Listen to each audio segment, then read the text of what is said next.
Today, we are continuing our discussion about David Hawkins' levels of consciousness, all based in his book called Power versus Force.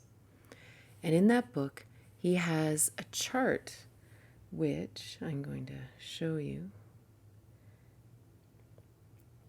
called the Map of Consciousness. This is it here. And this is really interesting if you're new to it, because it's all about how we see the world very differently, which is really important with our discussion of reason today. Today we're talking about the amazing clarity of reason. And the reason is way up on the chart. It's super high. I'm going to put my glasses on. So when you look at this chart, for example, if you are resonating in shame or guilt or apathy or grief or anything like that, we interpret the world through these emotional filters. Everything we see, we experience grief in. Everything we see, we experience fear about. It isn't just that I have fears about my job or I have fears about my relationship. I'm actually resonating in fear. So everything is seen through this fear filter. Similarly, as we keep going up, we go to desire, anger, pride, all of these things. If we are seeing the world through it, it's okay. It's just where we are. It's not about passing them or judging them. But for example, if I am resonating in a place of desire, then every single thing I'm going to encounter, I'm going to have the question, do I want that? Don't I want that? Do I want to move towards that?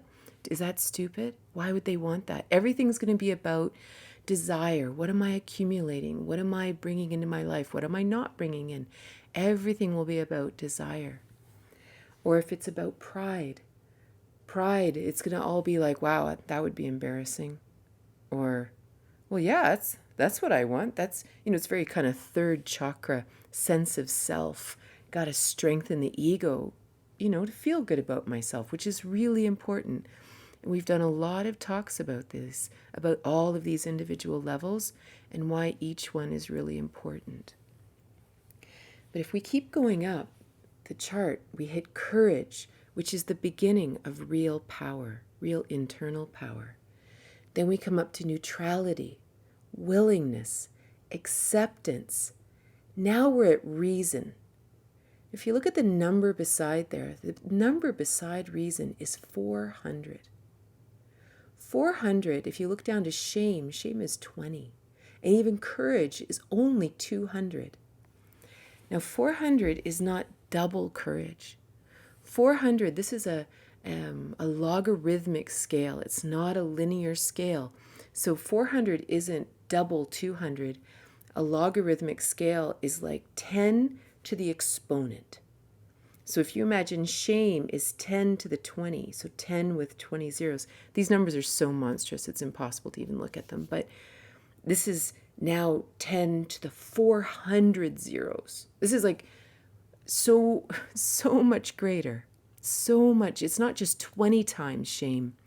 I'm not even going to say it, but it's going to be like 20 gazillion times bigger than shame. And what that means is this is the frequency that we are resonating at. That means we are perceiving the world through an entirely different channel, through an entirely different mindset.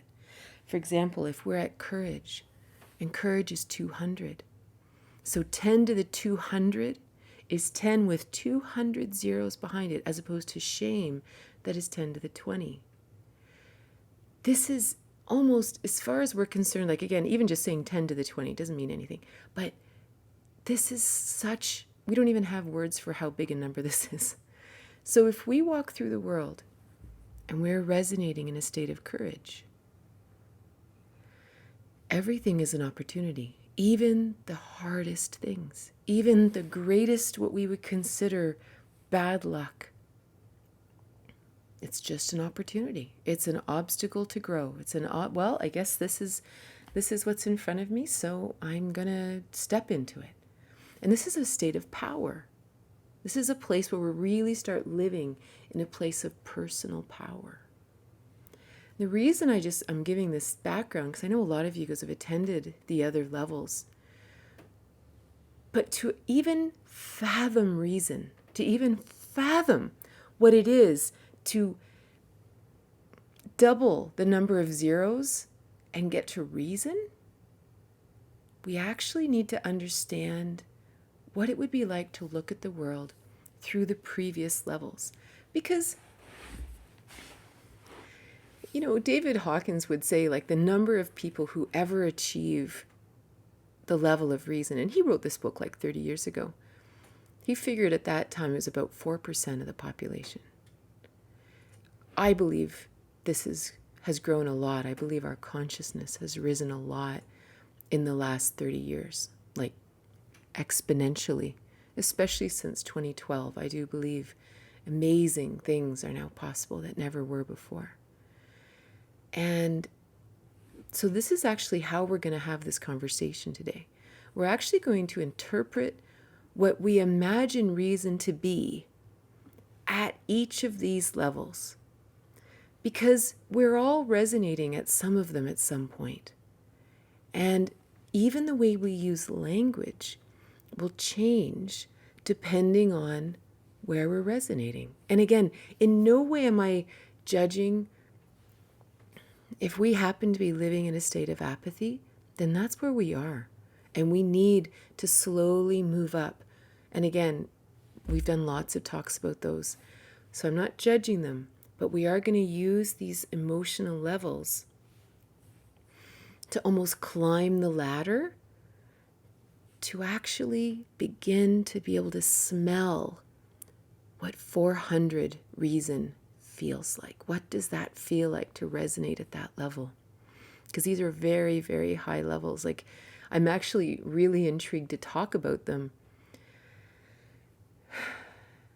because it's not a place that we live very often. This is truly an exploration for all of us. And when I sat down to ponder, how are we going to talk about this?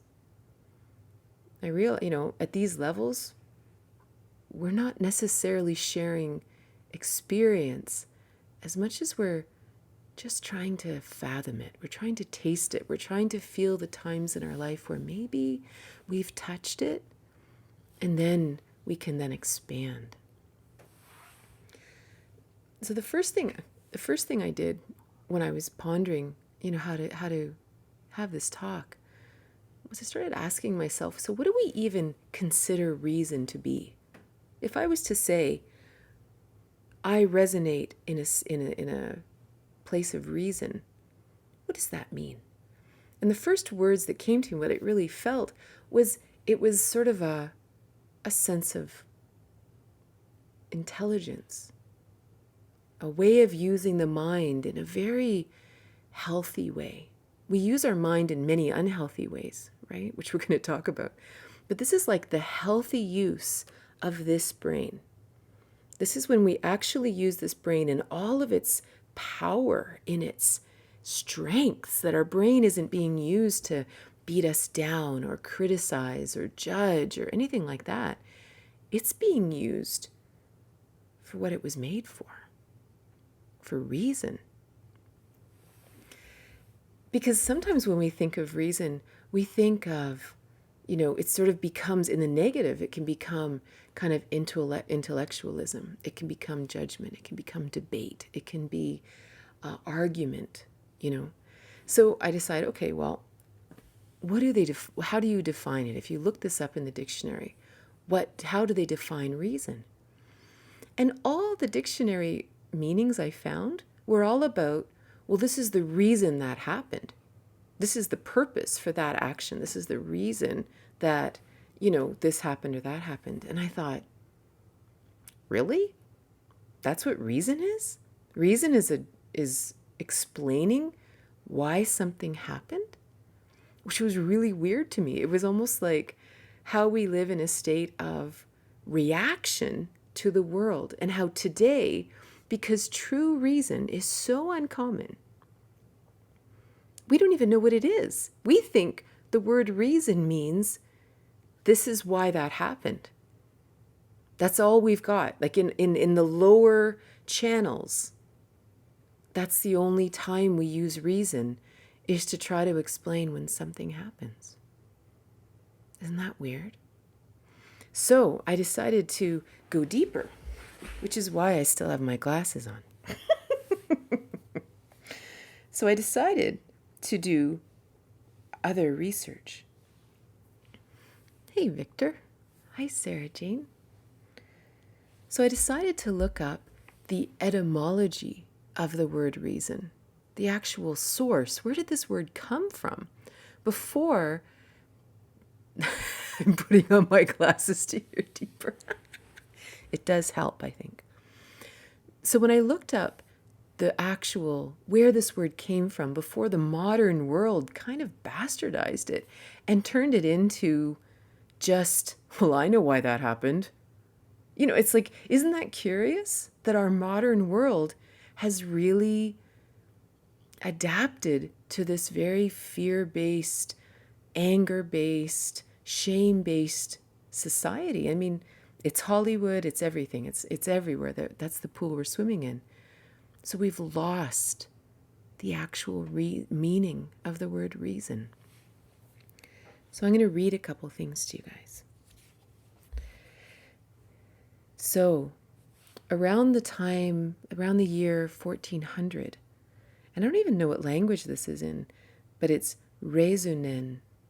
I don't think it's Latin, but anyway, it means to question someone. It also means to challenge. From the old French raisonner, it means to speak, to discuss, to argue, to address. From the late Latin rationare, which is not how you pronounce it in Latin, I was going like weird Italian or something, it means to discourse, to discuss. There's one sense that you say to think in a logical manner, to exercise the faculty of reason. Right? Like this is very different. This is a very different meaning than how we use this word in today's society. So then they also go back to 1200 and they have a word raison. The intellectual faculty that adopts actions to ends. So this is where they're starting to bring into this current modern day use of the word reason, where it's all about how do the ends connect with the actions? What's the reason for that, right? Opinion, reckoning, understanding, motive. One is called sanity, a degree of intelligence that distinguishes the men from brutes. And then the last thing I want to mention, the Enlightenment gave reason its focused sense of intelligence considered as having universal validity. Intelligence considered as having universal validity, so that it is not something that belongs to any person, but is something partaken of, a sort of light in which every mind must perceive. Imagine that we partake in reason. We partake in the light of reason.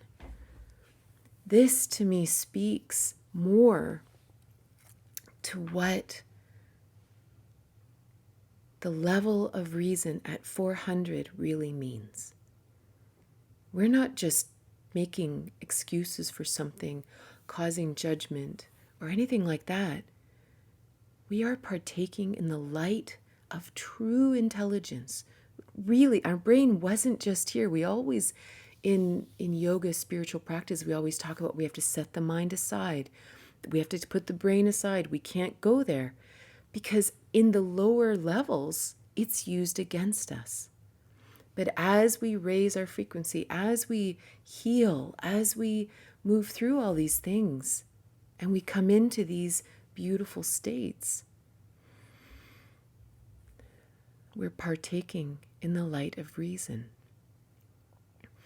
So this is our goal of our talk today, is to expand on that and to really bring us through the states that I know that all of us have felt, all of us, and how reason has been experienced in each one of the levels of David Hawkins' work here. And we will end in this lovely idea of the Enlightenment.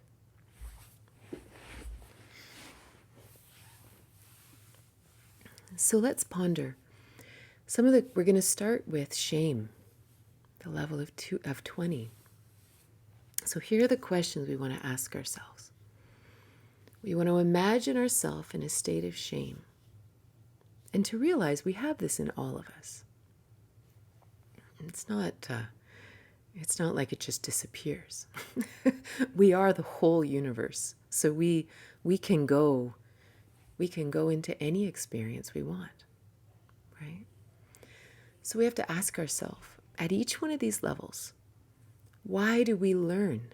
Why do we use our brain? Like, imagine in each one of these levels, when does the brain come in? When does this potential for reason come in, but maybe we only get a shadow of what's possible? So why do we bring our brain in? We want to learn something. We want to challenge something. We want to argue about something. We want to rationalize something. So if we think about all the reasons we use this brain, obviously beyond our third eye and stuff, we're using our brain here. So at the level of shame, what does our brain say? And and to ponder this in your own mind. For me, if I'm in a place of shame, my brain says, how could you do that? It goes into a place of massive judgment, right? It goes into a place of, wow, you really did it this time. Like, it's almost like this weird, the brain is used almost as this weird corkscrew that just chews you down into this horrible place. There's a lot of sexual shame. How could you have all these lovers? How could you have multiple partners? How could you do this? How could you enjoy that kind of thing? The world shames us by calling what we love about sex a fetish. So what does our brain do? It labels things. Look at you. You're sick. Got these fetishes. You did these things. Look how, our brain, this is what our brain's doing. And we consider it reason. Like, it feels kind of strong, right? Like, it feels like, well, it is the truth, right? So you can feel like, oh, it's giving me a bit of a headache, to be honest. We're going to move out of shame pretty soon. It's like right there. It's some weird headache right in my brain, right?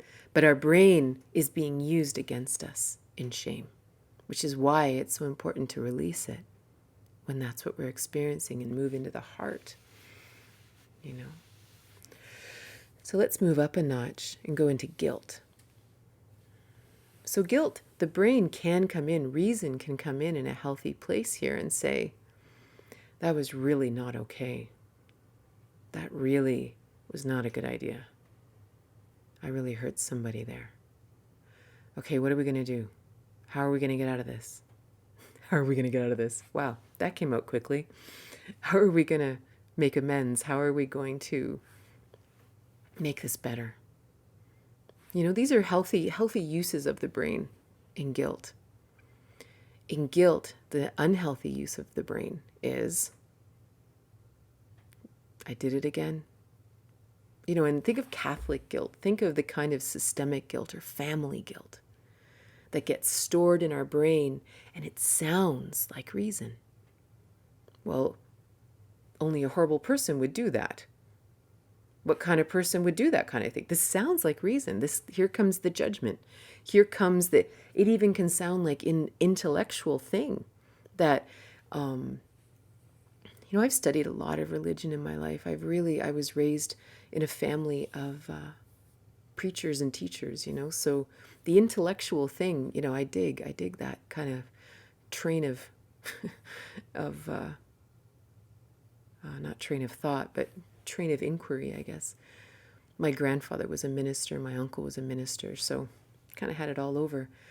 And I personally always had a real spiritual bent, but I couldn't quite reconcile it with what was going on in the church.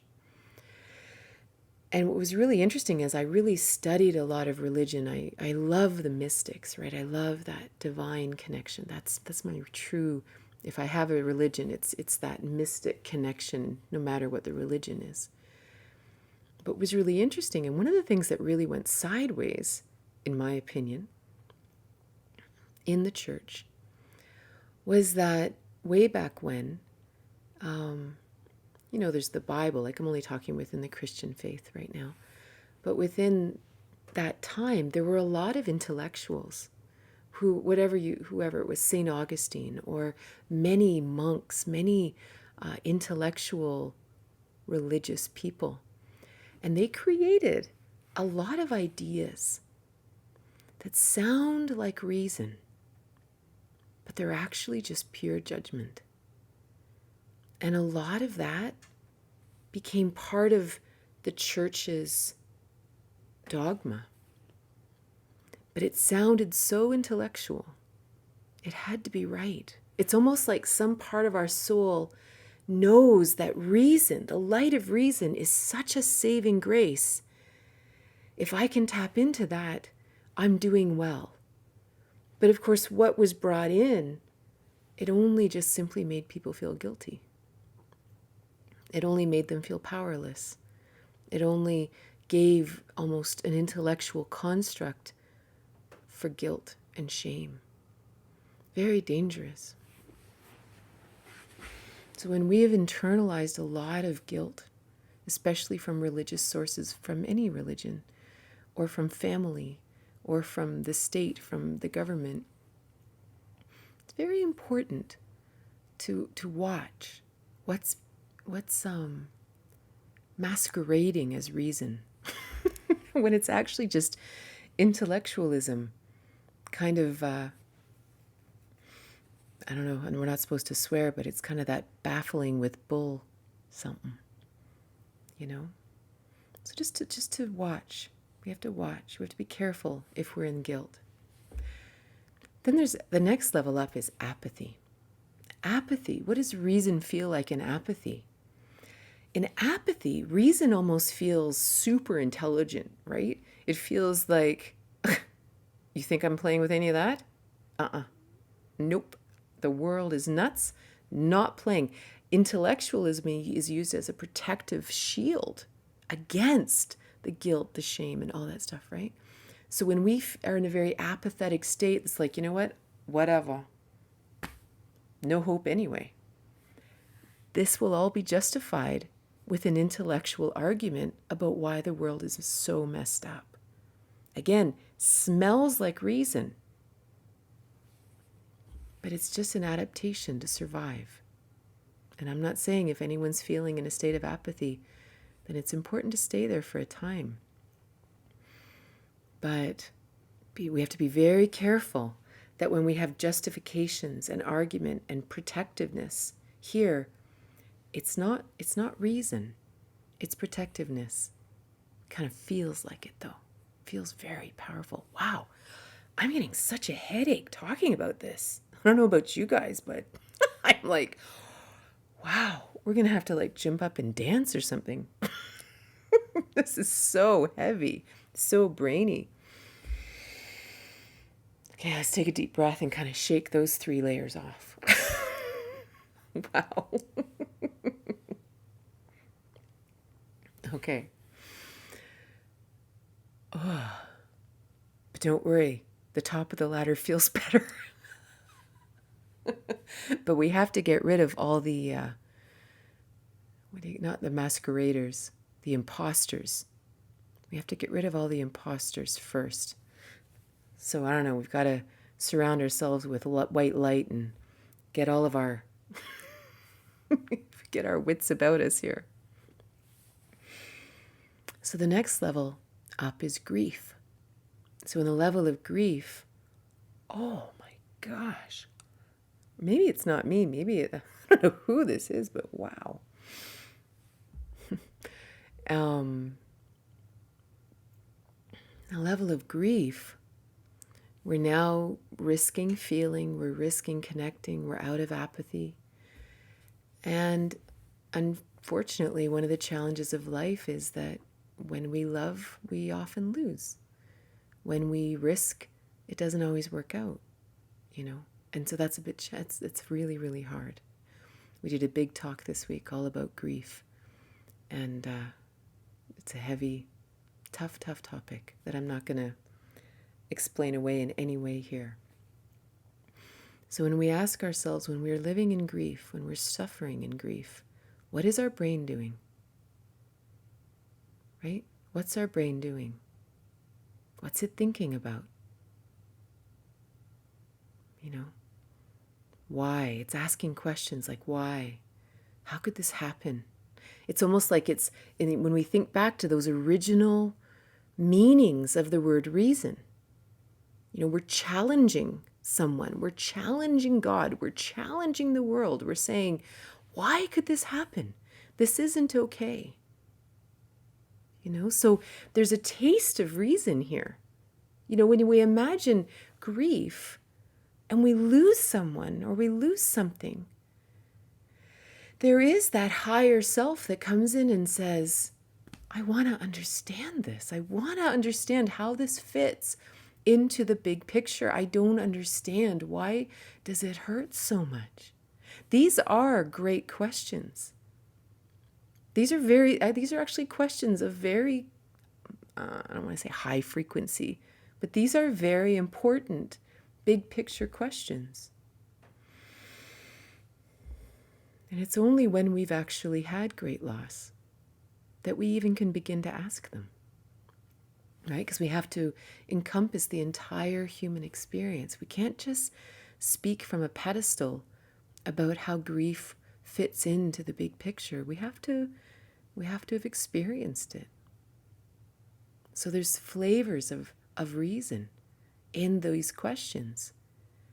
But then, of course, as we get higher and higher through the levels, we start to understand that we can't ask these questions.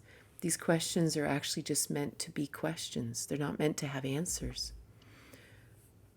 There was a great teacher whose name is escaping me. And he used to say that sometimes the best thing to do is just live in the question.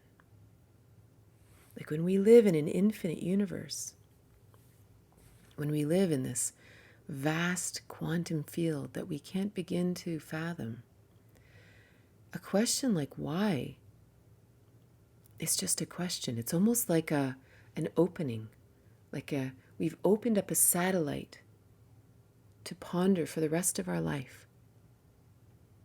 But we don't necessarily get one answer. Maybe we perpetually get new answers through our entire life. But it began with this moment in time where we asked why.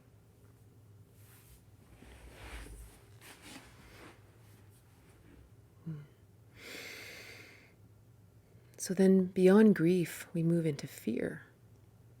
We move into a place of, okay, I want to try this thing, but I'm afraid. I'm afraid of success. I'm afraid of failure. I'm afraid of what people might think. I'm afraid of getting in trouble. I'm afraid of that I'm off my path. I'm afraid of what I think. I'm afraid of judgment, whatever those fears are. So we can imagine, what do we learn when we're in a state of fear?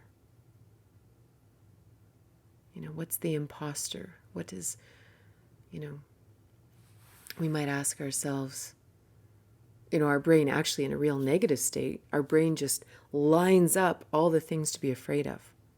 right? It starts to play it out. Like, if you do this, can you imagine what so-and-so is going to think? And can you imagine what might happen? Can you imagine what would happen if we lost this, if we lost that? Can you imagine? Our brain is again, but what's it doing? It's challenging our own hope. It's actually going against us and saying, you don't want to do that. You don't want to do that. Right? And on the one hand, it's interesting. In the yoga world, we look at 3 different minds. There's a positive mind, a negative mind, and a neutral mind. And the positive mind is that mind that says, ooh, we could do this, we could do this. The negative mind says, maybe we should check the math on that. Or, we already did that. It didn't really work out well. So the positive and negative minds work well together. One's not better than the other. They actually work in beautiful balance, kind of as checkpoints and stuff. The challenge is when the negative mind is overpowering the positive mind, and it just rules, right? And when we live in a state of fear, the negative mind is more developed. And again, sounds like reason, right? It sounds like it. Imagine if we're afraid to go out of the house or afraid to meet new people. We have a very solid rationale in our mind that says, no, you have no idea what could happen. And then this is going to happen, and then that's going to happen, and then this is going to happen, and bam. Right? We've got the whole thing laid out. It sounds reasonable when we're in a state of fear. It's not true. But it sounds reasonable, and it feels so right. It just sort of owns us. And there's at some point where it's always interesting that certain things start to come into our life, or maybe we're oscillating up and down, and maybe we're sort of experiencing different things. We start to realize those fears aren't true. Those thoughts in my mind, that's not actually true. And we start to question them. And then the fear doesn't own us the same. The third mind in yoga is the neutral mind. And of course, that's what we develop in meditation. So that when we have this sort of neutral zone, and we can observe the positive and the negative mind going back and forth, and we can sit in this neutral space going, that's interesting. Why are my fears greater than my hopes? Or maybe my hopes are greater than my fears, and I just keep, going too far and I don't have enough checks, Above fear is desire. What do we think about in desire? What feels like reason in desire? Well, this is like the heavy intellectualism whenever you see the whole, here's the way to lose weight. Here's the way to lose those pounds. Here's how to get fit. Here's how to make 6 figures only working 4 hours a week. Here's how you can have your first car. This is like the epitome of every advertising pitch you've ever heard. It sounds so intelligent. It sounds so reasonable. But it's all about feeding your desire. It's all the get rich quick schemes. It's all the lose weight quick. It's all those things that don't actually work. Are there little part truths in there? Sure. There's maybe little bits of inspiration that they picked up along the way. But the majority? And we do it to ourselves. We think to ourselves, well, you know what? As soon as I can have enough money to buy that car, then I'll be happy. As soon as I get that relationship, then I'll be happy, because the reason I'm unhappy now is because I don't have a partner, or that's why. So now we're really feeling stronger, right? Desire is way stronger than these previous ones we've talked about. So now we're really thinking we've got it, right? We've got this figured out. And so we just put everything we can into finding a partner, getting the money, doing the thing, all that.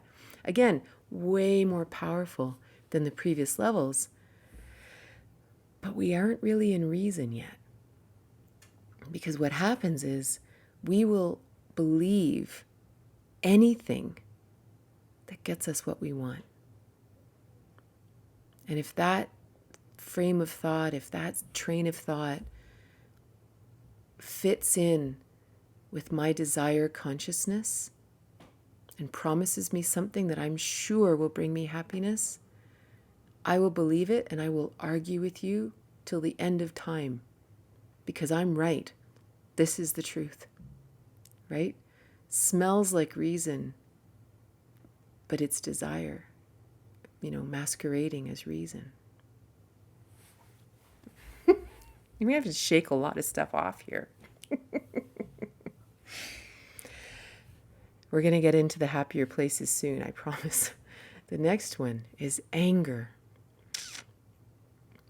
Here we really get into reason because now we're in punishment, judgment, huge part of our society, right? So if you imagine the majority of people in the world are resonating shame, guilt, apathy, fear. This isn't like oh, look at those people. That's not what I mean. It's just a huge part of our global consciousness. So if we can keep going up here, and if we can resonate in a state of anger, like just even think of angry parents, government, school, church, they are in a place of judgment and punishment, right? And you are going to punish anyone who doesn't line up. How are they going to do it? It's going to sound reasonable, right? Here are the rules. This is what we're doing. This is why we're doing it. Da, da, da, da, da, da, da. And we're going to keep telling you until you get it through your brain. And if you don't get it, you're going to be punished. This is anger. Whether it's in a relationship and you're punished with anger. I'm not talking about healthy anger. There's healthy anger when people have stepped over our boundaries and all that. That's healthy anger. I'm talking about when we get caught and we're living in anger and everything makes us angry, right? This is a state of punishment and judgment. And wow, does it sound intelligent? I mean, I don't think I have to extrapolate too much there. I don't think I have to expand on that too much. I don't know why I'm using such weird words. Maybe I'm giving examples of false intellectualism. Oh, I love when my brain plays with us. I say extrapolate when I mean expand. Anyway, so when we're in a state of anger, wow, if someone's really manipulative, they will use something that sounds like reason against someone who is maybe living in shame or apathy or guilt or fear, and they'll overpower them. It's not reason. It just supports the anger. And this is maybe that's a huge part of this, is to ask ourselves, are we using the intellectual thought to support anger or judgment or punishment or grief or fear? Because if that's what we're doing, then we need to step back into that neutral mind and watch a little bit more closely, be a bit more aware. Above anger is pride. And pride is probably the ultimate in our society before we hit reason, before we actually step into the really positive, edifying space that we can live in. Because pride says, well, if I do all these things, then I'll have a svelte body and I will have the perfect partner and I will always feel loved and I will never be alone. And then I will be fine. Or if I am successful and I have a good job, I can always tell someone that I could, and you can hear the rationale in my mind, because then I've proven to myself and my parents that I am a success and I'm not a loser and I'm okay and I look okay to society and I am part of the upper crust or I am part of the whatever crust and I have social credit and I am respected in my community. So you can feel almost the rationale that sounds like reason, but it's not. It's just the rationale for feeling good about myself, which again, compared to all the lower levels, is awesome. But it's not reason yet. So next we step into courage. Courage. Courage is where we're beyond the pride now. We're beyond anger. We're beyond all that. And no matter what happens, you know what? Whatever it is, we're going to step into it. Doesn't matter what people think. Doesn't matter if people think I'm a loser. Doesn't matter. Then that's what's going to happen. So whatever comes in the front door, all right, we're going to take a deep breath and we're going to step into it. This in David Hawkins' world is the beginning of actual power. This is the beginning of inner power.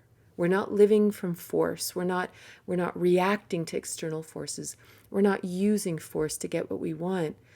Courage is now an inner power that I am accessing to learn, to overcome this obstacle, to learn, to grow, to expand. Very different. Reason is starting to float around in the ethers now, right? It's up there. You know, when we're in a place of courage, we can sit in meditation.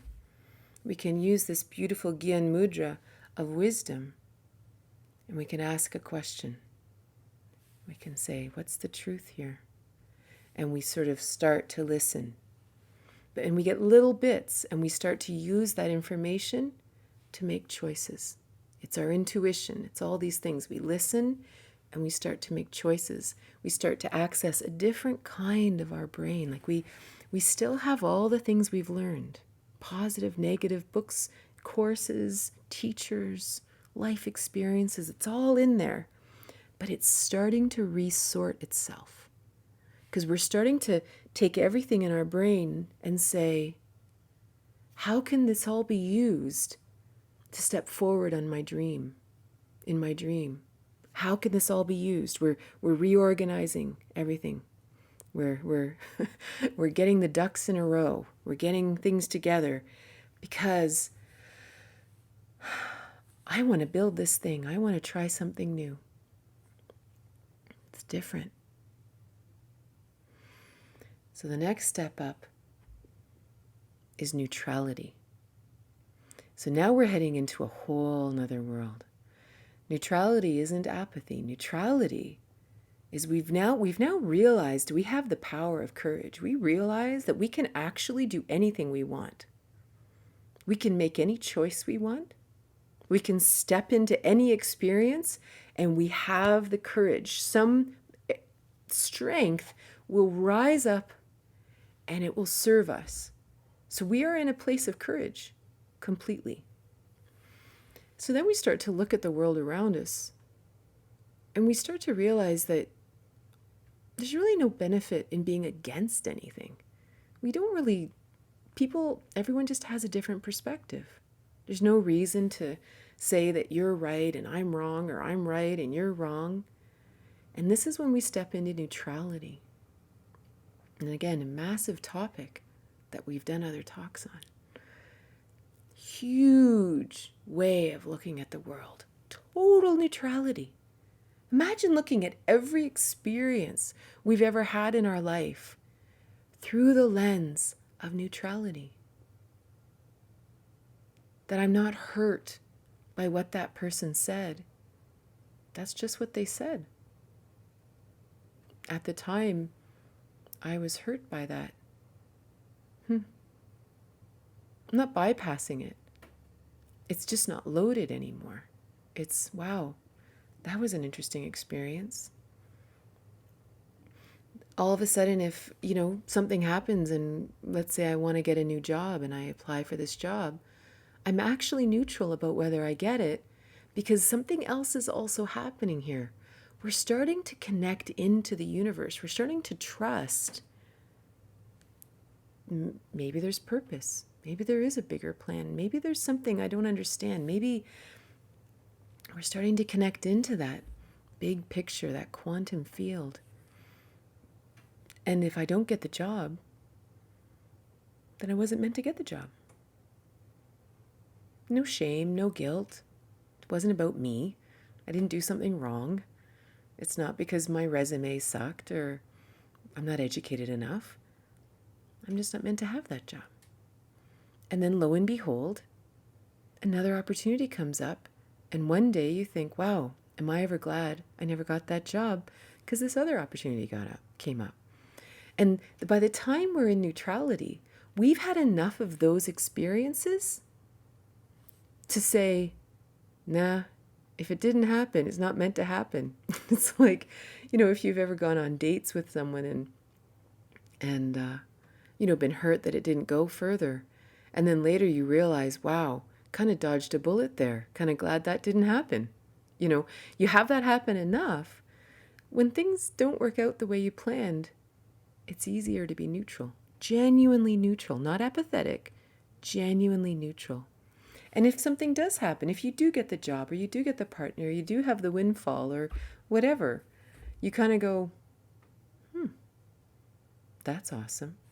It's like that story of the farmer. The farmer's son goes out into the woods one day and finds a wild horse, brings the wild horse back to the farm, and the neighbors all come over and they say to the farmer, wow, that's good luck. And the farmer, of course, being the epitome of neutrality, says, good luck, bad luck, I don't know.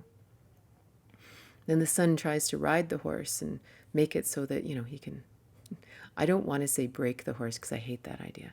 But, he tried to train the horse, gets on his back, falls and breaks his leg.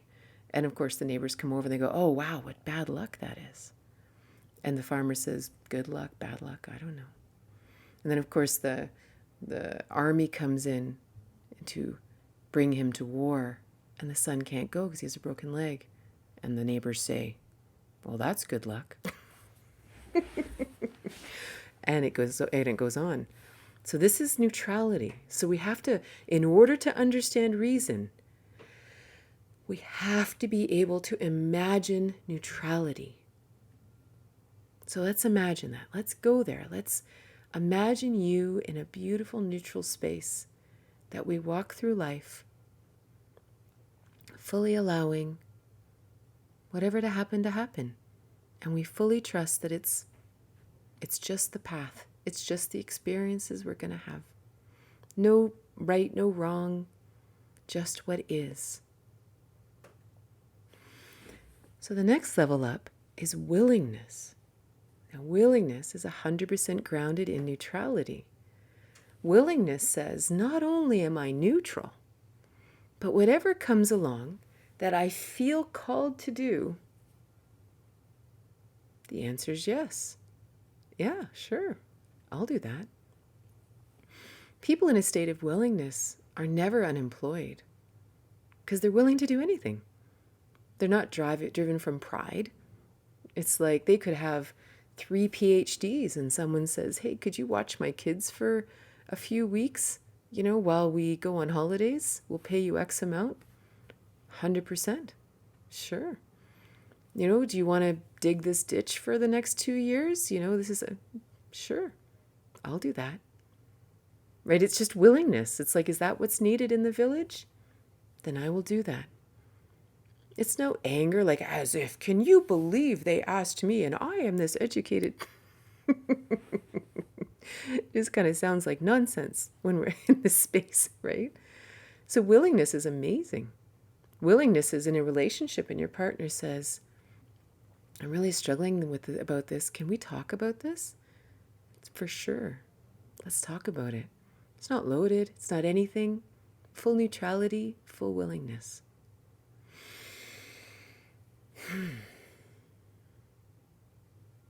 The next level is acceptance. Acceptance. Truly looking at our life, looking at our birth, looking at our family of origin, looking at the relationships we've had, looking at every experience we've ever had and looking at it all going, awesome. Full acceptance.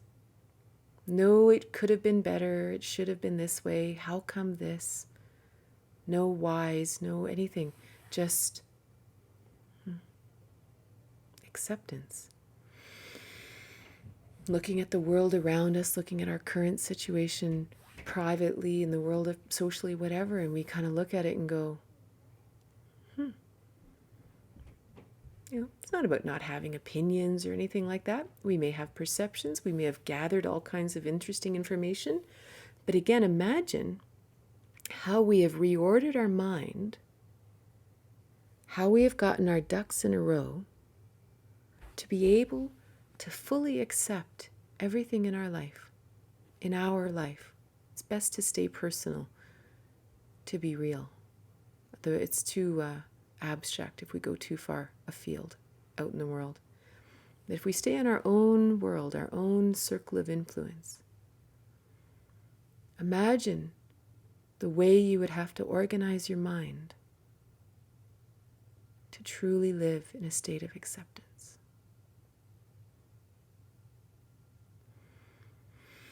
And the amazing thing about that is when we live in a state of acceptance, we can take different action. It's not a passive thing. It's not about being a doormat or letting the world steamroll you. But you do accept what is. You're not arguing with what is. You accept what is. It's like it's raining out.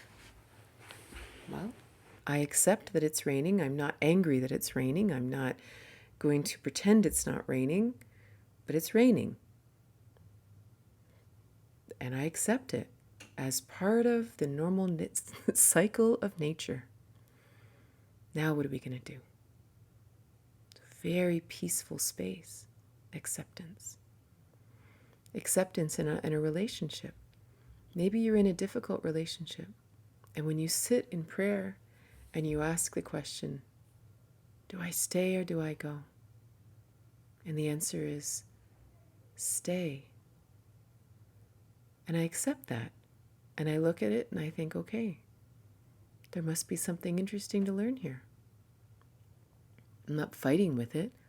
I'm not fighting with my situation. I'm not fighting with the choice. I accept it.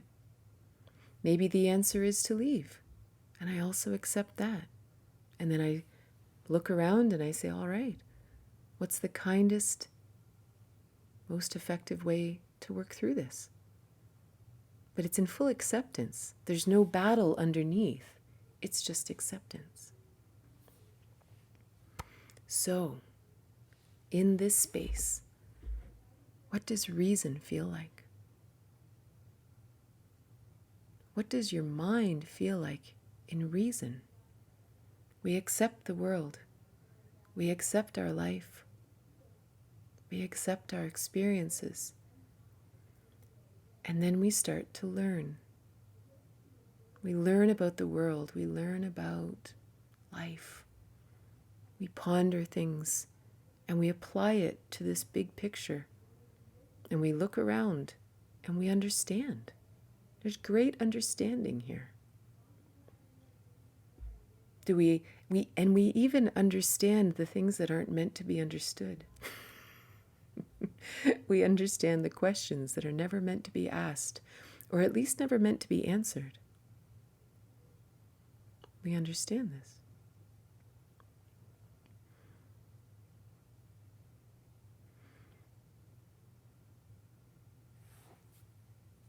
I'm going to put my glasses on.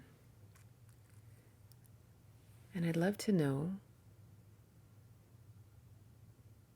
what reason would feel like really go within and ask yourself, what does reason feel like in this time? Why do we learn in this state?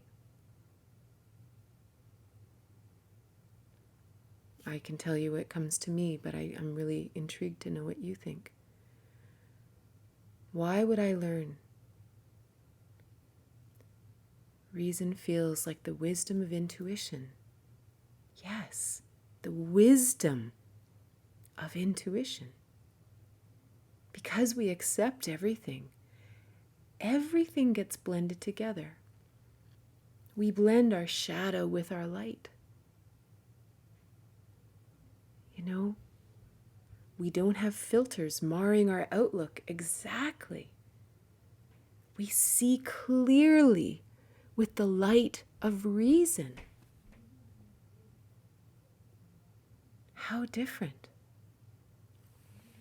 When we think of what the word intelligence means, intel, gleaning information from the world around us. This is emotional intelligence, learning from what we feel, learning from our experiences, learning from books, learning from friends. But it all fits together. True intelligence. Suddenly at this level, our brain is an amazing tool of perception.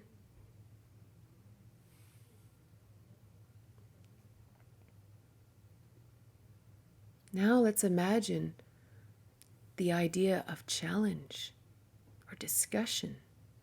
What would we discuss in this level? What would we challenge? We would have great conversations. And even beyond a philosophical conversation, but a conversation that integrates all of who we are. Not disconnected from the world, but a part of the world.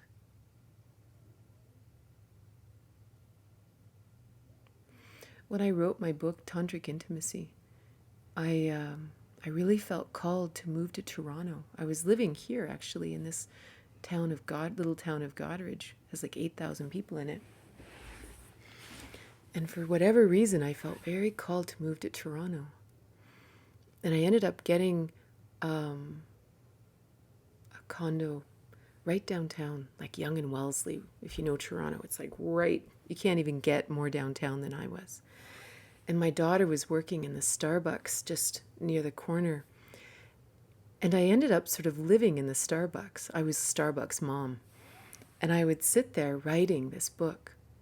Because I realized that, it was really it's kind of not a dangerous part of town, but there was a lot of violence and a lot of drug use, a lot of mental illness, a lot of homelessness. It was really a weird, hard part of town. But I knew that if I stayed up in my condo or if I sat in a library writing, I would be too philosophical.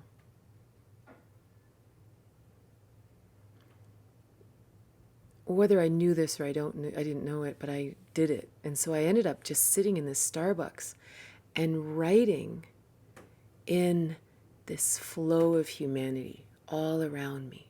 I would have earphones and having classical music playing while I wrote, while the flow of humanity went around me. To always, that reason must apply to life. And it's interesting, even this idea of reason that, we began this talk talking about how the world defined reason. Well, what's the reason for that? But once we actually come into this state, you would never ask that question. There's no such thing. There's a reason, perhaps, that they have changed the meaning of the word. Because you don't ask why. You're in full acceptance. You're in full neutrality. You're in full willingness. You're in full courage. The world is your oyster. And so you look and you wonder and you look around and you have interesting conversations with people. You also have interesting conversations with yourself. Imagine instead you sit in meditation and you just ponder things. You can sit in silence if you want, you can do that. But you can also just sit by a lake and ponder things. Einstein would, have thought experiments. This is like a beautiful application of reason. It's an amazing thing. Like he would sit and have thought experiments about riding a beam of light, and he would ponder.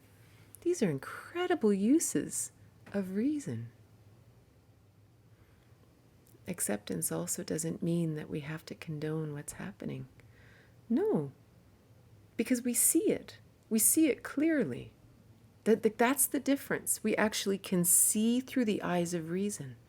And when we look out into the world, or when we look into our own life, or if we look into our own reactions, and we see what's happening, like say in a relationship, if someone's doing something that's painful or hurtful, anger, guilt, fear, that makes us fight back, right? It makes us argue, and you're not right, and you shouldn't be doing this, and we're battling. Once we come to a place of acceptance or reason, we see this person for who they are. We see our community for what it is, not in judgment. In the same way that I look at that chair and I know it's blue. That's all. And we say, aha. So I have a sense that perhaps you want something different out of this relationship than I do. Because it seems you're looking for a lot of fire. You're looking for a lot of fight. Am I right? Is that what's happening here? Because that's not really what I'm looking for in a relationship. It's not loaded. It's just, kind of thinking we're on different tracks here. What would you like to do? And in that space of peace, we can say, okay, what are some choices I can make then? Right? What's amazing is sometimes to choose acceptance or to choose reason feels like we're giving in. But we're not. When we actually are in that space, more solutions come. Greater solutions come. Solutions that involve the big picture come. It's a very, very different reality. It's a very different perspective. It's a different consciousness. Is it just a matter of fact versus opinionated? Yes. It's always important to be sure of what the facts are that we see, right? That if we are actually in a state of pride and we observe a situation, we may see a different reality. You know what I mean? Like we may actually perceive a different set of facts than someone else's, or someone who's angry, or someone who's in a place of guilt or shame or fear. Someone living in a state of fear, the facts might be that the world is a dangerous place and I'm not leaving my house. That is a fact to them. Whether it is an actual fact is unsure. That's why it's always important just to be able to step back and ask ourselves, is this a fact? Is there evidence on the ground that I've seen in my life? So that's why it's always interesting to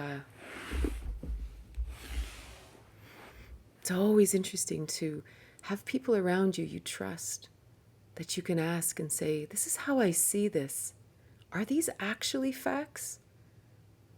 Or is it through these filters? I think I get it, since these levels are filters. Exactly. Where can you read about this? How do I know about this?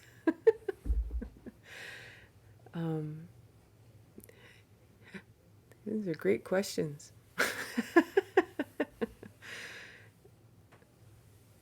This chart comes out of David Hawkins' book, Power versus Force. And I read this book, it had to be almost 30 years ago. Because I first heard about David Hawkins at a Wayne Dyer seminar shortly after my mom died. because Wayne Dyer was a huge part of our journey into that mind-body experience. And that would have been, I was 25, so maybe 27 years ago, that I first found David Hawkins and actually saw him speak in Toronto. And all of these ideas, it's amazing how things become seeds inside our consciousness. And you don't unknow them. And then you live. And you have a million experiences. And they start to slot themselves in little places. And maybe you experience a pile of grief and a pile of fear and a bunch of experience, a bunch of difficulties and disappointments and marriage and divorce and success and failures. And, you go through all that grind, all that emotional struggle and a million dark nights of the soul. And I don't know, things start to fit together and then they start to make sense. And truthfully, for me, as a teacher, it has a lot to do with who I'm talking to. And I'm not just blowing smoke or anything. I really mean this, that the room makes a huge difference. And then all of a sudden things glue together that weren't previously glued together. And then I walk away much more inspired as well. So what would spiritual bypassing be when one feels really good but still gets hooked into judgment, pride? And there's two parts of that. Spiritual bypassing is when, let's say we have a talk like this, or we read a book, or we learn something about yoga or something, and we say, I want to just experience that. I am just going to only, it's sort of that difference between positivity and optimism, that I am only going to focus, I'm going to be neutral, I'm not going to have a say, I'm just going to, but we're misinterpreting it. We're not understanding this. We're not saying be a doormat and just do what you're told and completely ignore everybody. That's not what we're saying. We're saying to be in the world with all your wisdom, with all your knowledge, with all your neutrality, with all your acceptance. And that's very different. So there's one part where we're really just trying to jump the queue because we just don't want to deal with the obstacles in front of us. We don't want to deal with what lurks in the shadow that we are judging so harshly. And the other part of it is it's just being human. Maybe we reach for this great thing. It's that saying, if we reach for the stars, if we shoot for the stars, maybe even if we fall, we land on the moon or something like that. And so we have this great expansive idea and we say, yes, yes. And we are truly feeling this genuinely inside of us. And then something happens and suddenly we're like,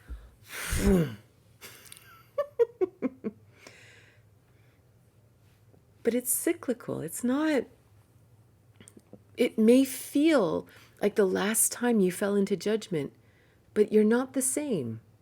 We're always changing. We're always growing. So even though it feels like the same judgment you fell into before, you've tasted reason. You've tasted acceptance.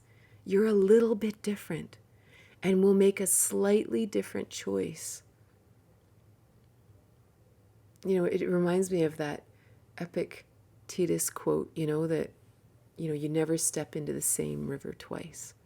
It just doesn't matter. Chaos and order out of chaos. Exactly. The most amazing thing is to just dive into something and just allow it to just overwhelm us. And then suddenly we find a new order.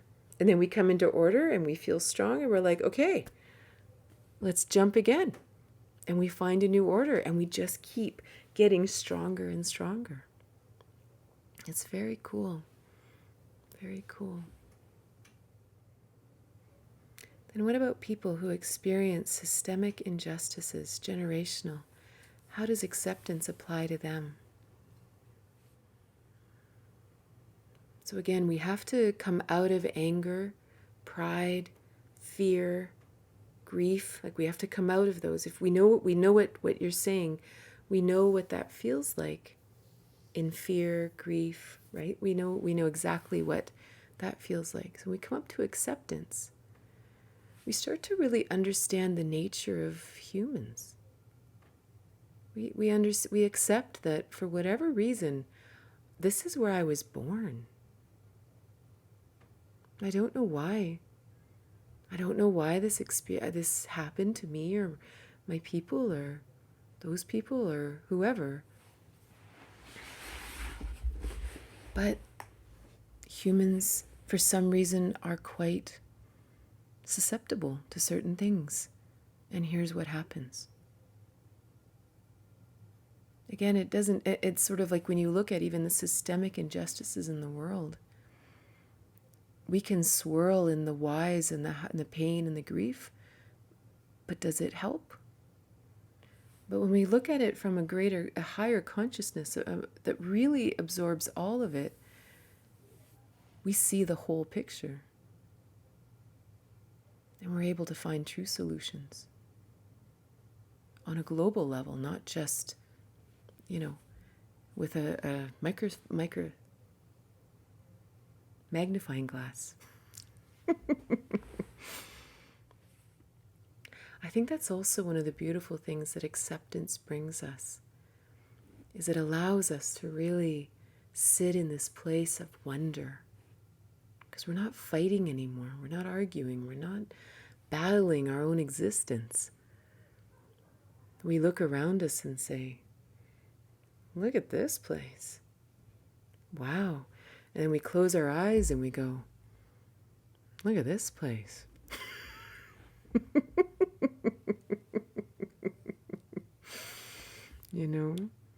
It's, thanks. We laugh a lot here. #quantum lover. Oh, that's awesome. All right. Thank you guys so much for being here. This was amazing. We'll see you guys later.